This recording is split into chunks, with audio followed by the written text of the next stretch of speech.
Amis du puzzle de la vérité, bonjour. Ce puzzle de la vérité qui changera sûrement aussi de destination parce qu'il va partir ailleurs. Il a aujourd'hui une invitée qui s'appelle Jacqueline. Est-ce que Jacqueline, elle est là? Oui, bonjour Christophe. Bonjour Jacqueline. Bon, Jacqueline, tu es mon invitée parce que aujourd'hui tu as un sujet dont tu veux parler. Donc je vais te laisser la parole parce que je crois que ça touche quand même le monde de l'enfance, si je ne m'abuse. D'accord? Oui, oui. Eh bien, Jacqueline, je te laisse la parole. Vas-y, annonce. Alors, si tu pouvais dire dans quelle région tu es, ça serait déjà Alors, bien. j'habite en Bourgogne, dans le 71, entre Louhans et Romney. Voilà. D'accord, voilà. Eh bien, écoute, tu as la parole. Tu nous dis pourquoi tu es là et ce que tu as envie de, on va dire, de dénoncer peut-être. Hein, c'est ça? D'accord. Alors Vas-y. aujourd'hui, je suis là pour dénoncer les placements abusifs. Bon, Donc moi, mon histoire, c'est que dans les années 70, mon père était proxénète et faisait partie du grand banditisme avec ses deux autres frères. Et à partir de là, bien avant, quelques années avant, il avait rencontré Jacques Messrine pendant la guerre d'Algérie. Et à partir de là, il est rentré dans le grand banditisme et il est devenu proxénète dans toute la France entière. c'est un sujet très grave. Il faut avoir du courage pour annoncer ce genre de choses, hein, Jacqueline. Je te le dis tout de suite. Mm. Ça va faire du bruit. C'est un sujet qui est quand même pas tout à fait ordinaire. Mais c'est Mm. toi la fille du papa qui était, on va dire, entre guillemets, proxénète. Il faut que tu nous racontes ce que tu as pu voir ou entendre, ou en tout cas, je suppose que tu as des preuves de tout ça derrière et que tu te couvres de certaines accusations qui pourraient être ce qu'on appelle de la diffamation, bien entendu. Vas-y, Alors, Jacqueline. ce qui s'est passé, c'est que j'ai écrit un livre, Oui, donc Deux vies en eau trouble. Justement, j'explique tout ça dedans mon bouquin. Le oui, parcours de mon père, comment s'est passée la rencontre avec Jacques Messrine, tout le grand banditisme. Je ne citerai pas d'autres noms parce qu'ils sont nombreux. À oui. l'époque, il y avait beaucoup de personnes qui faisaient là-dedans. Donc, je vais raconter un peu le parcours de mon père. Il est né en 1919 en Tunisie. Et à l'âge Oui. de 17 ans, déjà, en Tunisie, il avait déjà 12 prostituées. Donc ça, c'est des témoignages que j'ai réussi à avoir. J'ai des audios, j'ai des écrits de beaucoup de personnes. Donc, de ce que je parle, c'est véridique. Hein. C'est pas inventé. C'est vraiment des recherches pendant 2 ans et demi. J'ai fait des recherches justement pour prouver ce que je suis en train de dire dans mon bouquin. D'accord. Tu peux le remettre bien à l'écran, qu'on le revoie encore, ton livre, s'il te plaît? Voilà, d'accord. Est-ce que tu as ton nom d'origine ou tu as pris un pseudonyme pour ton livre? Mon nom d'origine, D'accord, c'était pour ça. C'est ça qui était important, en fait. D'accord. Et ça se prononce comment alors, le nom? Jacqueline Maltaise. Donc Voilà. Maltaise, c'est mon père qui était proxénète, et de Grimis, c'est parce que je me suis fait adopter entre-temps. D'accord, ok, d'accord. Bon, eh ben déjà, ça éclaire les gens. Alors vas-y, Jacqueline, dis-nous ce que tu as pu voir, ce que tu as pu entendre, Alors, les preuves que tu as collectées. Donc, je vais ça serait continuer par rapport à mes surprenant. recherches. C'est Donc, surprenant comme témoignage. en fait, quand il a rencontré Jacques Messrine pendant la guerre d'Algérie dans la 626e compagnie, parce que je note bien tout ça. Après, il est parti, il a fait donc la guerre d'Algérie. Après, il est arrivé en France, il a commencé à ouvrir des hôtels de passe, tout ce qui était prostitution, avec ses deux autres frères, parce qu'ils étaient trois en fait. D'accord.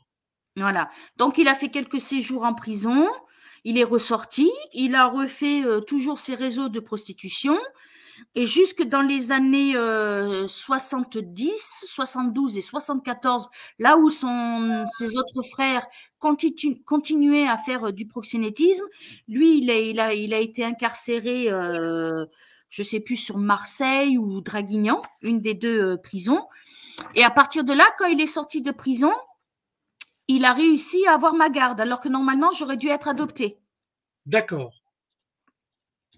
Ah oui, Et donc, carrément. c'est à partir de là que je dénonce, si tu veux, par rapport à la justice, la controverse, parce qu'on n'aurait jamais dû donner la garde à un homme qui sortait de prison pour proxénétisme, la garde d'un enfant. Ben, ça me paraît évident, mais et ça, c'était la justice de quel département? La justice du Var. d'accord. Non, non, mais c'est important parce qu'il faut que qu'on sache où ça s'est passé, d'accord? Mmh. Même Tout si à le fait. dysfonctionnement de la justice, il est partout en France, hein, bien entendu, hein, faut Voilà. pas. Mmh. Donc là, donc il savait qu'il avait fait de la prison et il te reconfie à un homme qui faisait de la prison et il faisait de la prison. Pourquoi? Parce qu'il avait été accusé de proxénétisme. Proxénétisme, braquage, trafic d'alcool, enfin bref. Donc c'est Et à invraisemblable quand même. savoir et à savoir, il y avait des mineurs qui étaient mises dedans, hein. Donc là, Ben c'est plus de la prostitution, là, c'est de la pédophilie, hein. oui, ben ça me paraît évident, ça me paraît évident. Mais par voie de conséquence, on va finir par dénoncer toutes ces vérités-là, tous ces Mmh. trafics et toutes enfin, ces injustices. Mais c'est pour moi, c'est même pas de la justice, hein. Je pense que c'est du réseau, d'accord, Mmh. hein. Alors, alors, j'avais prévu une petite bannière où il y avait marqué rendez-vous avec Jacqueline, une dame de la Saône-et-Loire, d'accord. Mais j'avais pas osé mettre le sujet, tu vois, ça donne ça. Je peux l'afficher pour te montrer, d'accord? Vas-y, vas-y. Alors attends, ça donnerait ça, tu vois. Rendez-vous avec Jacqueline, une dame de la Saône-et-Loire. Donc, c'était pour avoir une petite bannière, mais ton sujet, il est tellement gravissime, mais surtout, il recoupe tellement d'autres choses. C'est-à-dire que avec ta manière d'exposer ce que toi, en tant que fille, tu as témoigné, tu as pu voir, la complémentarité avec tout ce qu'on diffuse, nous, autrement. Le lien qu'il peut y avoir. Les gens, ils ne se rendent Mmh. pas compte, mais je ne sais pas si tu avais vu, j'avais donné une émission avec mon ami Marion Sigaud qui parlait de l'historique de l'enlèvement des enfants. J'ai fait une émission avec mon ami Chloé Framery qui parle de l'OMS et la sexualité dans les documents officiels. Tout Toutes à ces fait. choses-là, c'est des choses qui sont révélatrices d'un dysfonctionnement qui est absolu, en fait. Tout à D'accord? fait. Mmh. Donc, vas-y, continue. Je peux laisser la petite bannière défiler, ça te gêne pas. Oui, pas de souci. Donc, Donc en fait, par rapport à toutes ces recherches, je vais reprendre par rapport aux années 72-73 parce que moi, on m'a enlevé parce que mon père avait tout mis au nom de ma mère à l'époque. Donc c'est ma d'accord, mère qui a écopé de beaucoup de choses aussi. Donc on lui a enlevé la garde à ma mère. Donc moi, j'ai pas connu ma mère quand j'étais jeune par rapport à tout ça. Donc quand mon père, il a fait de la prison, moi, entre-temps, je suis allée en pouponnière, donc j'étais pupille de l'État. Donc, en attendant que je sois ou adoptée ou reprise par mon père, donc j'étais pupille de l'État. Entre-temps, donc la justice a décidé de me redonner à mon père, mais entre-temps, j'étais mise en famille d'accueil. est-ce que ça s'est bien passé dans la famille d'accueil ou c'était J'en ai aucun souvenir. Donc, j'ai réussi par les réseaux sociaux à avoir des témoignages parce que j'avais des photos. Donc, j'ai réussi à retrouver des familles d'accueil, oui. Bon, il y a beaucoup de parents qui sont décédés, mais il y a des enfants qui m'ont connue. Donc, j'ai d'accord, appris beaucoup de choses. Même par rapport à la pupille de l'État, la pouponnière, j'ai réussi à avoir des témoignages aussi. Donc, j'ai d'accord. pu redécouvrir des choses que moi, je me souvenais pas du tout, quoi, hein. Mais là, t'avais quel âge quand on t'a mis en pouponnière, en fait? 3 ans. Ah oui, d'accord, Donc, c'était très jeune. Je comprends j'étais pourquoi très tu n'avais jeune, pas de hein. souvenir. Ouais, c'est ça. Après 3, 4, 5 ans, j'étais mise en famille d'accueil. Donc, j'ai pas eu mes parents de mes, si tu veux, on va dire, de 6 mois à mes 5, 6 ans, quoi, hein. J'étais D'accord, vraiment, d'accord. Non, mais ça, c'était attaché justement à la condamnation à la prison du père, en fait. voilà, C'était ça. le temps que il fasse sa peine, le temps qu'il sorte et tout ça. Et après, j'ai été récupérée par mon père à l'âge de 6, 7 ans, quoi. Pas avant. D'accord, d'accord, d'accord. Mais là, bon. Et alors, la suite des événements que tu vis, alors, c'est derrière, quand tu grandis et tout ça, ça se passe comment? Ben, quand j'ai grandi, autant j'ai adoré mon père, hein, celui qui m'a élevée, j'en avais que pour lui, hein. Mais à partir de l'âge de 13 ans, j'ai commencé à être pas bien dans ma peau. Avec mon père, c'était toujours conflictuel en fait, et je savais pas D'accord, pourquoi. Et d'accord, inconsciemment, je pense que ça devait, il y avait des choses en moi qui cautionnaient pas certaines choses. Et puis j'ai première fugue à l'âge de 13 ans. Enfin bref, ça a été très compliqué. J'ai retrouvé ma mère à l'âge de 16 ans. ah oui, Donc ça a été très compliqué aussi parce que quand mon père l'a su, moi je me suis barrée, je suis allée voir ma mère. Il a fallu que je revienne. Après j'ai demandé à aller à la DAS, ce qu'on m'a accordé parce qu'avec mon père, j'y arrivais plus du tout. Et à partir de là, j'ai commencé à me construire. Dès que j'ai d'accord. été à la DAS, en fait. à D'accord. Moisson-Nouvelle. D'accord. Et la DAS, c'était la DAS de quel département? Toulon, Toulon. D'accord. D'accord. La Moisson-Nouvelle. D'accord. Mmh. Donc derrière tout ça, alors, ça donne quoi alors? Du coup, tu découvres quoi derrière tout ça? Derrière tout ça, en fait, la vérité, je l'ai su très tard parce qu'un jour, mon père, j'étais plus ou moins en relation toujours avec lui, mais très conflictuelle. À l'âge de 26 ans, il m'appelle, il me dit, il faut que je te dise quelque chose. J'ai dit à l'époque, j'étais avec, parce qu'entre-temps, ma vie sentimentale, je suis avec des femmes maintenant aujourd'hui, et avec la compagne de l'époque, j'ai dit, tu vas voir, il va m'annoncer que je suis pas sa fille, en rigolant, quoi. Hein. Ben, ça n'a pas loupé. Quand je suis arrivée chez lui, il me fait assis-toi. Il me dit, je suis pas ton père. Et à partir de là, j'ai commencé à me poser des questions. D'accord. Voilà. Et à partir de là, ben moi, quand on me dit quelque chose, il faut que je sache la vérité ou rien. Et ben, j'ai cherché à savoir. Et plus ces années ont passé, et plus j'ai su des choses, en fait. D'accord. Et il y Mais a que vraiment, il y a quoi, 5, 6 ans où j'ai su toute la vérité. Donc, tu vois, j'en ai 50. Donc, ça s'est fait vraiment sur le tard, quoi. et quand il t'a dit que tu étais pas sa fille, il s'appuyait sur quoi? Parce que quand on veut faire un comparatif de fille ou de lien familial, il y a bien entendu maintenant des moyens techniques de pouvoir savoir si tu es bien la fille ou pas la fille, en fait, hein. C'est, Tout à fait. toi, tu as fait quoi alors pour voir ou vérifier ça, cette chose-là? Alors, moi, si tu veux, dans l'absolu, par rapport à ce que lui m'a dit que j'étais pas sa fille, sur le coup, ben, je lui dis, bah, tu restes mon père, c'est pas grave, enfin bref. Moi, sur le coup, j'étais restée comme ça. Et puis après, avec les années, ben, je suis allée voir le monsieur qui devait m'adopter, donc c'était un ancien gendarme en plus, qui devait m'adopter. Et je suis allée le voir, pensant que c'était lui mon père, en fait. Parce que je me suis dit, peut-être il y a un lien et tout. Il m'a dit, non, non, non, non, je suis pas ton père, mais ton père, si tu veux, il avait beaucoup de pouvoir. Il a été blanchi par l'État, il est sorti de prison, il a réussi à avoir ta garde. Donc voilà ce qu'on m'a dit, moi, direct. Hein. Ça, c'est un gendarme qui était ton père adoptif, on va dire, Normalement, il devait l'être. voilà, qui te dit ça. Donc, Ouais, pour qu'il ait beaucoup de pouvoir, d'accord, mm, ça veut dire qu'il devait faire des choses importantes, tout à d'accord. fait.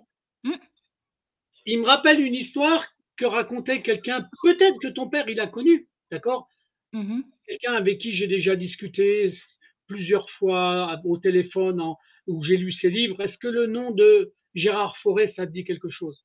Alors, j'ai beaucoup entendu parler de Gérard Fauré. J'ai essayé de me mettre en contact avec lui avec beaucoup de peine. J'y suis jamais arrivée parce que justement, je pensais vraiment qu'il aurait pu avoir des renseignements à m'apporter sur le passé, justement. Eh ben, je pense que j'essaierai de te donner un coup de main à ce niveau-là, d'accord. Mhm. Parce que moi, je suis en contact avec lui, mais j'ai un contact, on va dire, assez distant, parce que c'est quand même quelqu'un de très, très particulier, hein. Mais Tout à par fait. contre, dans ses livres, il explique des choses qui sont obligatoirement en lien avec ce qu'a fait ton père, d'accord. Donc, je lui enverrai un message, je lui demanderai, et Mm. on verra si ça peut faire avancer la vérité dans un autre domaine. Pourquoi? Parce que moi, il m'avait expliqué comment la cocaïne était capable de mettre en place des gens. D'accord. Mhm. C'est quelque chose qui m'avait fait halluciner, mais qui m'a fait comprendre plein de choses. D'accord. Eh ben, je pense que ton père, entre guillemets, ton géniteur, celui qui serait ton Ouais. géniteur, il a dû être en relation avec lui. Et Ah bah c'est obligé. à mon avis, son pouvoir, il était peut-être attaché à ce genre de relation. Ouais. D'accord. Parce que en fait, moi, quand j'ai commencé à me renseigner et tout ça, j'ai vu qu'il avait des fréquentations comme François Léotard, certains politiques. En plus, il avait mis son restaurant et son réseau de prostitution juste devant une caserne militaire. Donc, ça te donne un petit peu, si tu veux, l'ampleur du truc, et que je parle dans mon bouquin justement. Et je pense qu'il devait connaître énormément de monde parce qu'il n'a pas qu'agi dans le sud. Hein. Il a Ah fait oui. Paris, Lyon, Avignon. Il a fait beaucoup. Il a eu un grand parcours jusqu'à ce que ses frères aillent jusqu'à Cagnes-sur-Mer. Donc D'accord. là où il y avait les Guérini, tout le bordel. Là, Et... là, ça y est, tu es en train d'arriver à ce qu'on appelle la bande organisée. D'accord. Mais ce que je voulais savoir, ton père, géniteur, donc lui, il avait un restaurant, tu m'as dit, d'accord? Et il en a eu plusieurs, hein. Il en a eu plusieurs, c'est ça? Mais Il en a eu plusieurs, hein. tu te souviens des villes dans lesquelles il avait plusieurs restaurants ou pas? Bien sûr. Non, vas-y, parce que ce qui est important, c'est qu'on essaye de voir sur le plan géographique après les personnes politiques que ça peut toucher. D'accord? Alors, en plus, dans mon bouquin, je dénonce aussi, si tu veux, les politiques. Quand lui, il a commencé son réseau de prostitution, donc les présidents, les premiers ministres, tout ça, dans mon bouquin, j'en parle. Tous ceux qui étaient en place ne pouvaient pas ignorer, si tu veux, le réseau qui était en place. C'est pour ça que je te dis que si tu donnes par exemple l'adresse de certains restaurants, dans quelle ville, ou quel département, s'il n'y a pas la ville, mais le département, c'est une question de cartographie en fait, pour que les gens comprennent que ça a un impact. Alors sûrement il y en avait dans le sud, que tu m'as dit que tu étais à l'origine dans le sud, sûrement, mais s'il y en avait ailleurs, ça peut montrer aussi ou faire comprendre à des gens que certaines personnalités où ils avaient des doutes dans les départements, ça peut être attaché aussi à ce genre de relation en fait. Tout à fait. Alors, il y avait donc la roseraie Abbé David à Avignon. À Avignon, d'accord? À Avignon, dans les Bouches-du-Rhône, dans le 84. D'accord, d'accord. Et il y avait le bar-restaurant à Romans-sur-Isère, dans le département de la Drôme, entre 1967 et 1969. D'accord, d'accord. Donc voilà. Donc la roseraie, c'était entre 1965 et 1966. Donc tout ça, de toute façon, c'est écrit dans ton livre, hein, c'est ça. Hein. Donc voilà, donc c'est important, avec des photos, souvenirs, d'accord. Bah écoute, tu te rends compte que le sujet qui est développé là, il va avoir des liens très importants avec d'autres événements ou des comment dirais-je, c'est comme si c'était un maillon complémentaire à tout ce qui est dit dans d'autres émissions, d'accord. C'est pour ça que ta parole, elle est importante, très très importante. Alors en plus, pendant mes 2 ans et demi de recherche, parce qu'en fait, ce qui s'est passé, c'est que je voulais avoir tout simplement mon dossier personnel pour savoir pourquoi on m'avait enlevé ma mère et sur quoi ils se sont basés, si tu veux, pour retirer le droit parental à ma mère. Et donc, j'ai envoyé plein de courriers au département territorial, à tous les organismes possibles pour avoir, si tu veux, mon dossier de résultat de jugement. Et figure-toi, dans tous mes courriers que j'ai envoyés, on m'a dit, au dernier courrier que j'ai envoyé, ben écoutez, madame, on n'a pas on vous connaît pas, on connaît pas votre mère et on connaît pas votre père. Alors à ce moment-là, j'ai dit, c'est pas possible. Il doit y avoir au moins une trace de moi. Si mon père et ma mère n'existent pas, mais au moins moi j'existe. J'ai une carte d'identité, j'ai un livret de famille. Il doit bien y avoir une trace quelque part. Elle me dit, écoutez, malheureusement, vous n'êtes pas la seule. Donc j'ai dit, mais il faut en conclure quoi? Elle me dit, ben, vous n'êtes pas la seule. J'ai dit, alors je vais me permettre. J'ai dit, est-ce que ça peut être classé comme secret d'État? Elle me dit oui. D'accord. Tu vois, ça c'est important ce que tu dis. C'est-à-dire que quand en fonction du père ou du type de père que tu peux avoir, tu rentres dans ce qu'on appelle le secret d'État. Parce qu'ils ont des choses c'est pas du secret d'État, c'est des choses à cacher. D'accord? Voilà. Alors, à partir de là, j'ai commencé à écrire au président de la République, Emmanuel Macron. Ouais. Donc, j'ai mis tous mes courriers dedans. D'accord, d'accord. Et ça, c'était en quelle année que tu as fait ça? Alors, ça, c'était en 2019. D'accord. Et je suppose que tu n'as pas eu de réponse? Ah si, j'ai eu réponse de l'Élysée, j'ai eu réponse, si tu veux, donc c'est marqué là, tu vois, j'ai bien. Tu publies même la réponse, d'accord, d'accord. Voilà. Au fur de mes, si tu veux, de mes courriers, je les ai mis quand même pour faire voir aux gens que j'affabulais pas, que c'était pas, si tu veux, tout simplement complotiste, comme les gens disent si bien, complotiste. Et tous les dossiers, moi, tous les documents, je les ai. Alors, le souci, c'est que ben, j'ai pas eu de réponse. Réponse favorable par rapport à ma demande. Donc, je lui disais, écoutez, moi, la seule chose que je veux, que ça soit un secret d'État ou pas, parce que dans mes courriers, c'est marqué, j'ai dit, je veux simplement avoir mon dossier personnel, savoir pourquoi on a enlevé la garde de ma mère en ce qui me concerne. Et ça, je ne l'ai jamais eu. Malgré tous les courriers que j'ai envoyés et tout, c'est resté... Donc, alors, il faut bien comprendre que les secrets d'État, d'accord, pour moi, c'est un prétexte pour empêcher la vérité de sortir. Tout à fait. C'est rien d'autre. Au même titre que je connais des gens, par exemple, qui ont fait des brevets, hein, je change de sujet, mais pour te montrer, et le brevet qui pourrait donner un pouvoir à plein de citoyens, ça devient du secret d'État. C'est exactement la même chose. Quand tu veux empêcher la vérité d'avancer ou le progrès d'avancer, ils créent ce qu'on appelle le secret d'État. Un jour, ça finira par leur péter dans le nez. Pourquoi? Parce que maintenant, tout peut être dit, toutes les pièces peuvent être publiées. D'accord? Alors évidemment, ils font de la rétention de documents parce que comme ils savent que ça peut leur revenir dans le nez, eh ben, ils gardent ces secrets-là. Voilà, c'est aussi simple que ça, c'est mécanique. Hein. On l'avait constaté dans le domaine de la justice où de temps en temps on planquait une pièce dans un Tout à dossier. fait. Eh ben, ce qu'ils appelaient à l'époque de la rétention, on faisait de la rétention d'un document. Là, c'est pire que de la rétention. C'est quelque chose qui se fait pas, on communique pas la pièce.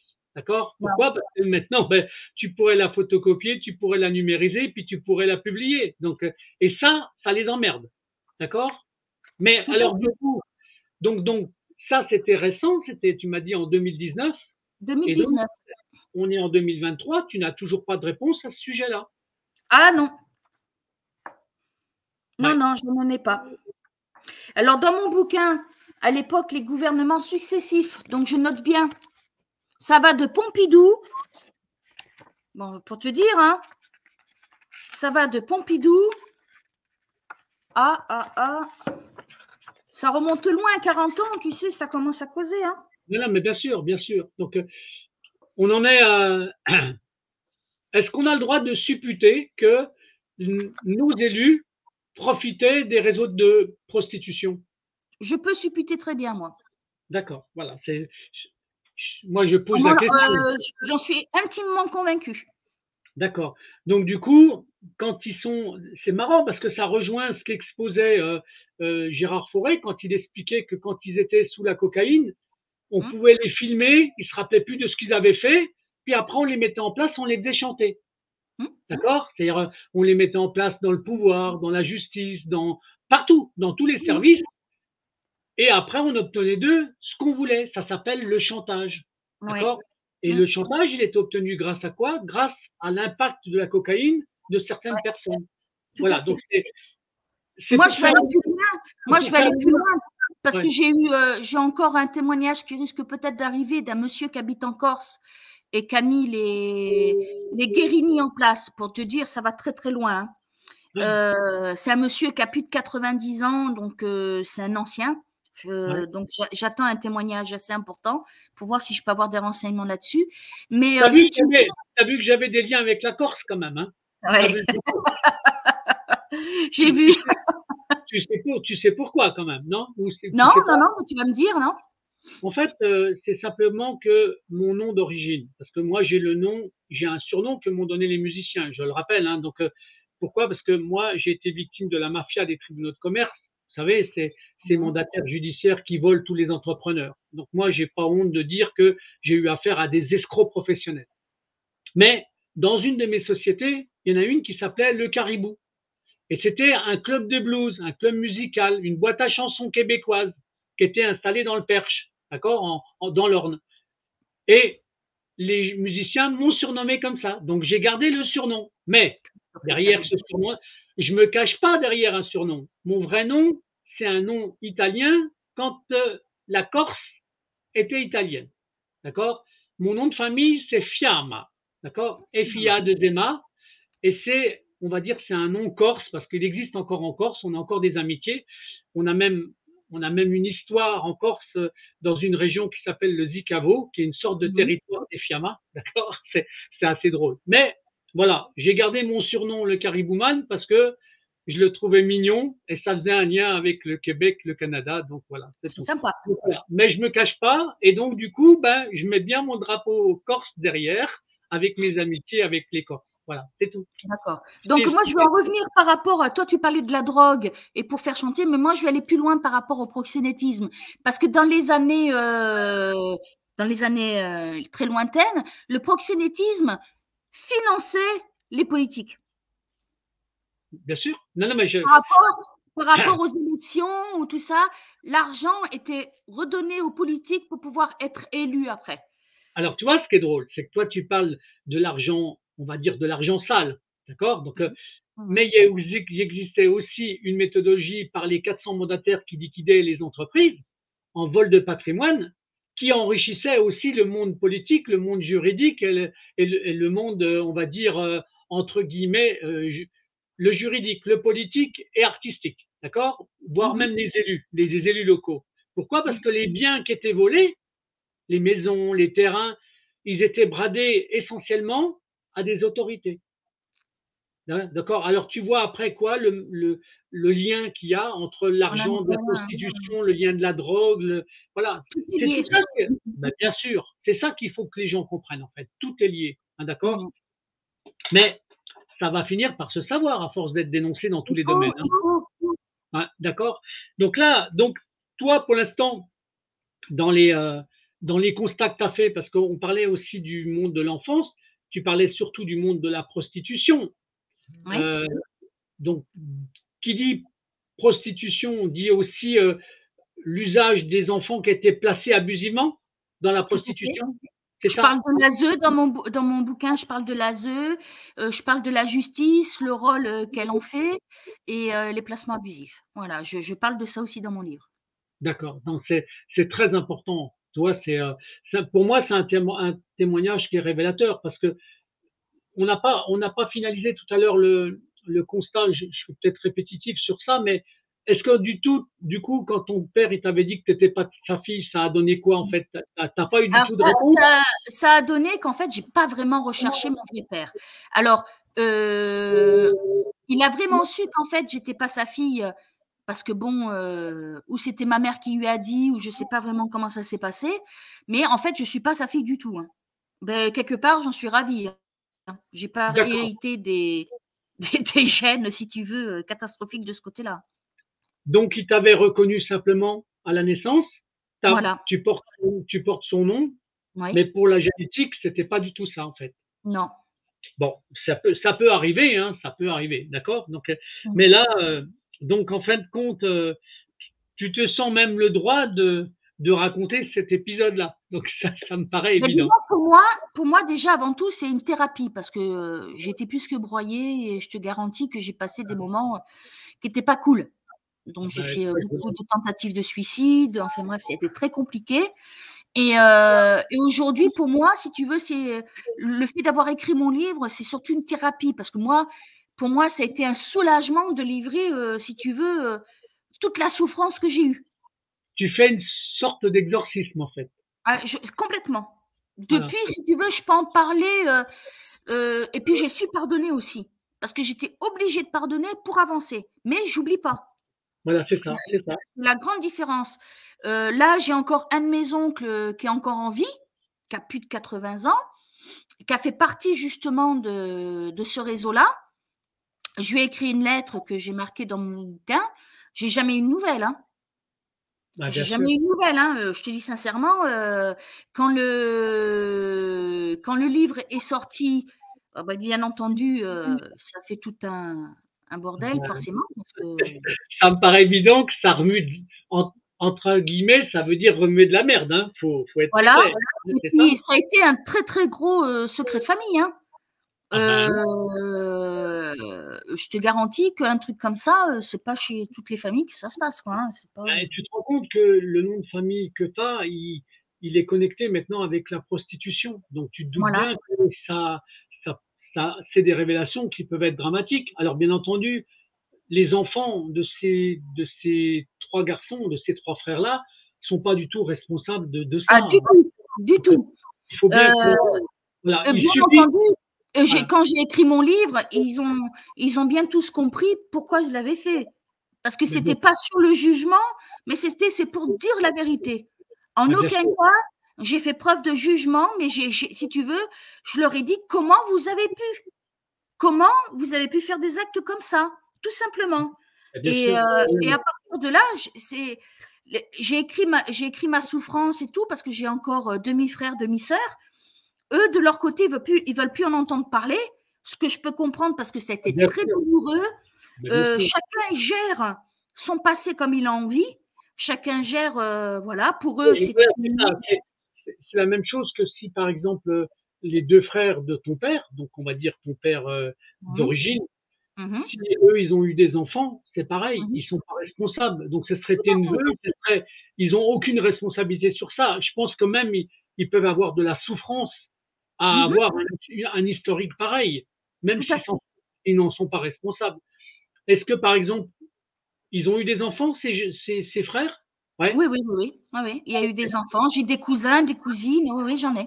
Mmh. Mais le lien familial, il existe quand même? Il existe? Alors avec certains, oui, avec d'autres, non. Voilà. Voilà. Et Mais, ce qui est légitime, ce que je peux comprendre. bah, bien sûr, c'est pas simple, en fait. Parce que tout le monde ne peut accepter que sa vie personnelle soit mise en… Ouais, ça, il faudra qu'il soit quand même dans l'acceptation parce que c'est la seule manière de faire avancer la vérité. Tout à D'accord? fait. Mmh. Et j'explique, moi, que j'ai une phrase que j'ai déjà sortie, je sais pas si tu l'as entendue, où je disais souvent que le silence, il est aussi dangereux que le mensonge. Tout à D'accord? fait. Mmh. Pourquoi? Parce que si on dénonce pas les choses, eh ben, ça continue. Alors, on peut expliquer des fois que le silence, il est attaché comment dirais-je, à une vie normale. Pourquoi? Parce Ouais, qu'autrement, on te tue de la carrière. Il y a des gens qui disent rien. Je prends exactement les gens de l'ASE, par exemple. Il y a des ouais. gens de l'ASE qui savent qu'il se passe des choses dans le système, mais si jamais ils l'ouvrent, il s'est passé ce qui s'est passé avec Vanessa, Tout à fait, oui. qui était une cadre de l'ASE, qui a dénoncé des choses et on l'a foutu dehors. Tu Ouais. vois?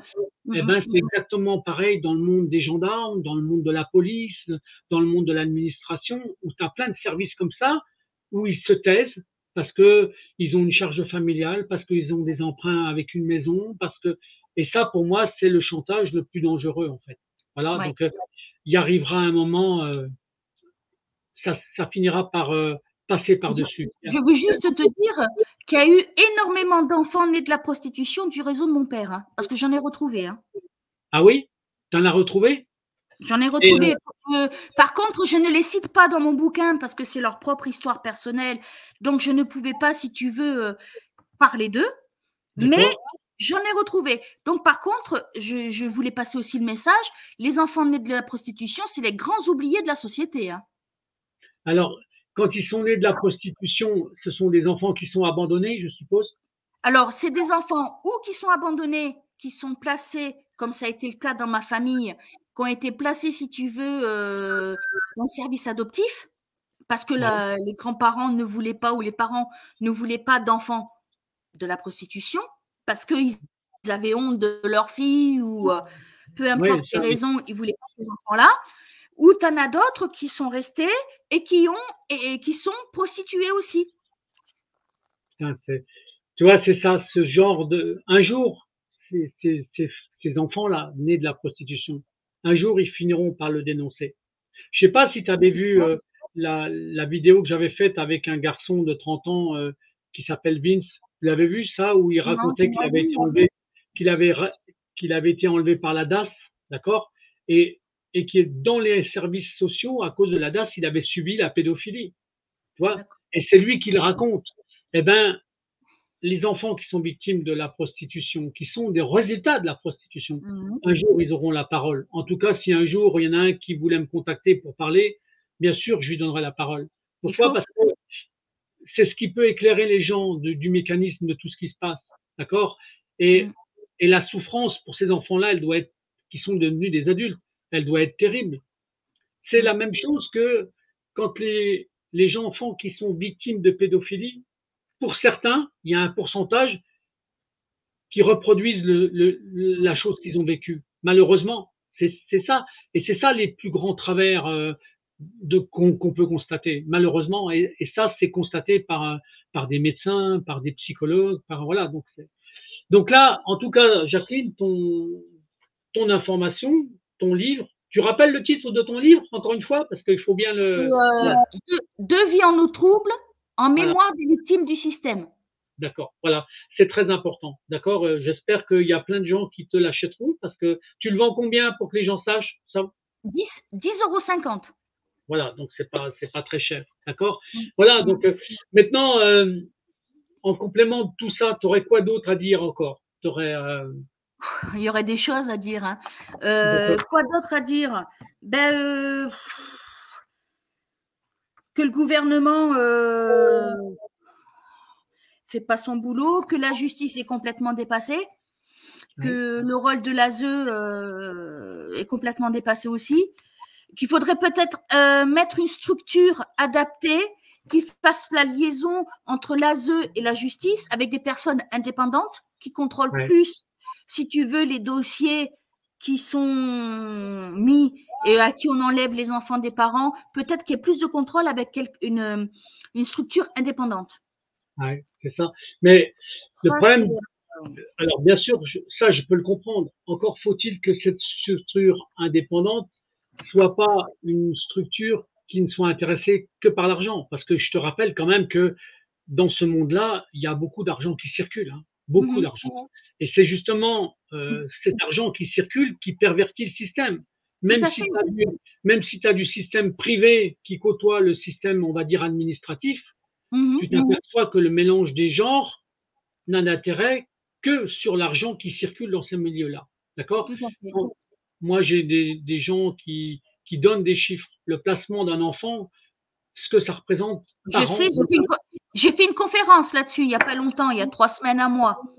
Avec Sylvie Castro. Avec Sylvie Castro, on a fait une conférence justement sur les placements, ce que ça peut rapporter par enfant. Et alors plus ils ont des enfants, plus ça rapporte. Hein. Bien sûr. Et tu avais fait la conférence où? C'était où celle-là? Chez moi, en Bourgogne, là. Et on avait fait la conférence à distance avec Sylvie, oui. D'accord. Bon. Alors Sylvie, bien entendu, je la connais, hein, tu sais bien que je la connais. Donc, elle était même venue à mes 3 jours, donc que j'ai organisé, d'accord. Ce qui est important justement, c'est tout ça, c'est de montrer que toutes les personnes qui sont des alerteurs se connaissent les unes aux autres. Et ça, je peux dire, hein, c'est ce qui dérange le système de dysfonctionnement général, parce que pour moi, le dysfonctionnement, il est général, il est dans tous les domaines. Et tant qu'on ne fait pas comprendre aux gens que toutes les choses sont liées les unes aux autres, d'accord, qu'il n'y a rien, il n'y a pas de hasard, d'accord.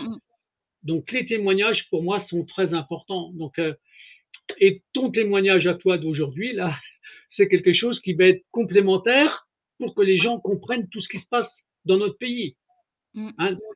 Et ça va bien entendu au-delà des frontières de la France. Hein. Ça me paraît évident. Voilà. Donc écoute Jacqueline. Si tu avais un petit mot de la fin, parce que là, on a fait. Même si on se redonnera peut-être un autre rendez-vous plus tard, hein, bien entendu. Mais là. J'espère bien. Déjà, je te remercie beaucoup de m'avoir donné la parole. C'est très gentil. Ouais. Et puis, j'invite tous les gens à faire union, à se battre, et puis à se tenir les coudes et à protéger nos enfants. Voilà, c'est tout ce que j'ai à dire. Et puis, et continuer le combat. À mon avis, c'est un message qui est important. En tout cas, Jacqueline, moi, on va clôturer ce petit débat-là. Je reste à ta disposition. Merci. Je te remercie de ce témoignage qui, pour moi, a de l'importance pour faire comprendre aux gens, d'accord? Parce que le but, c'est ça. Et je te souhaite un bon succès à ton livre. J'espère que plein de gens l'achèteront pour qu'ils découvrent les documents et des. Je te dis merci, Jacqueline, et à très bientôt. Christophe. Un grand merci. Ok. Bonne journée. Salut!